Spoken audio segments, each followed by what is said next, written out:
பாக்கியா இப்போ ராதிகா வீட்டுக்கு வந்து பேசிட்டு போனதுக்கு அப்புறம் என்ன பண்ணி வச்சிருக்கீங்க கோபி அப்படின்னு கேக்குறாங்க ராதிகா.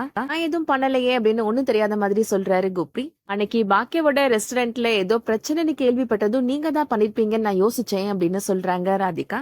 நீங்க மனுஷன் தானே, ஏன் இப்படி பண்ணீங்க அப்படின்னு கேக்குறாங்க ராதிகா. ராதிகாவோட அம்மா சொல்றாங்க, அந்த பாக்கியா சொல்றத நம்புவ, நீ மாப்பிள்ளைய நம்ப மாட்டியா அப்படின்னு கேக்குறாங்க. இந்த விஷயத்துல நான் உங்க மாப்பிள்ளைய நம்ப மாட்டேமா அப்படின்னு சொல்றாங்க ராதிகா. அப்படி என்ன உங்களுக்கு பழி வாங்கணும்ன்ற வெறி, ஏன் இப்படி பண்ணீங்க சொல்லுங்க அப்படின்னு ராதிகா கேக்குறாங்க. கோபி சொல்றாரு, அவ என்னனாலும் பண்ணுவா, நான் அதை பார்த்துட்டு சும்மா இருக்கணுமா அப்படின்னு சொல்றாரு. என் அம்மா அப்பாக்கும் எனக்கும் நடுவுல பெரிய சுவரை கட்டி வச்சா அவ அப்படின்னு சொல்றாரு. பிள்ளைகளை என்கிட்ட இருந்து பிரிக்க பார்த்தா அப்படின்னு சொல்றாரு கோபி.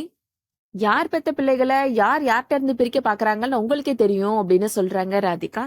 எங்க அப்பாவோட கடைசி சடங்கு கூட செய்ய விடாம கொல்லி வச்சது அவதானே அப்படின்னு கோவமா சொல்றாரு கோபி. என்ன வீட்டை விட்டு வேற அவ துரத்துனால அப்படின்னு சொல்றாரு கோபி. அவங்க வீட்ல இருந்து அவங்க உங்களை வெளியே போக சொன்னாங்க, இதுல என்ன தப்பு இருக்கு அப்படின்னு கேக்குறாங்க ராதிகா. அவ எல்லாம் பண்ணுவா, அதை பார்த்துட்டு நான் சும்மா இருக்கணுமா அப்படின்னு கேக்குறாரு. அதுக்காக அவங்கள பழி வாங்கணுன்றதுக்காக நீங்க எந்த எல்லைக்கும் போவீங்களா அப்படின்னு கேக்குறாங்க ராதிகா. இவ்ளோ பெரிய தப்ப பண்ணிட்டு ஈஸியா நீங்க தப்பிச்சிடலாம்னு நினைச்சீங்களா அப்படின்னு கேக்குறாங்க. பாக்கியாவை பழி வாங்குறதா நினைச்சிட்டு நீங்க என்னோட வாழ்க்கையையும் மயுவோட வாழ்க்கையும் தான் அழிக்கிறீங்க அப்படின்னு கோவமா கத்துறாங்க.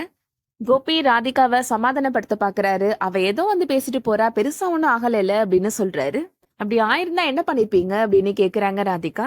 ராதிகா கோபிட்ட சொல்றாங்க, நான் உங்ககிட்ட என்ன கேட்டேன், அதை வாங்கி கொடுங்க, இதை வாங்கி கொடுங்க, என்ன அப்படி பாத்துக்கோங்க இப்படி பாத்துக்கோங்க நான் கேட்டேன் அப்படின்னு கேக்குறாங்க.